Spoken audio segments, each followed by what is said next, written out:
আল্লাহর একটা ওয়াদা ছিল, মজার ওয়াদা।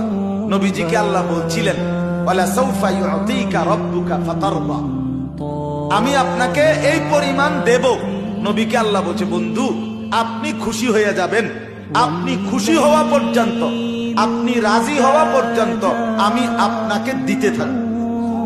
এখন হাদিসে আছে, তাফসিরে নবীজি সাথে সাথে বলছেন, আমার শেষ ইমানদার লোকটাও, আমার শেষ ইমানদার উম্মতটাও যদি জাহান্নামে থাকে, আল্লাহ তবু আমি পরিপূর্ণ সন্তুষ্ট হব না।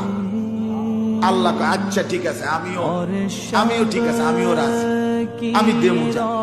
আপনার ইমানদার উম্মতকে আমি দুই ভাবে জান্নাত দেব, কিছু সরাসরি জান্নাত দেব, কিছু নির্দিষ্ট মেয়াদে শাস্তি ভোগ করিয়ে ঈমান যদি ঠিক থাকে তাহলে তবুও জান্নাতে শেষ ঈমানদারকেও পৌঁছা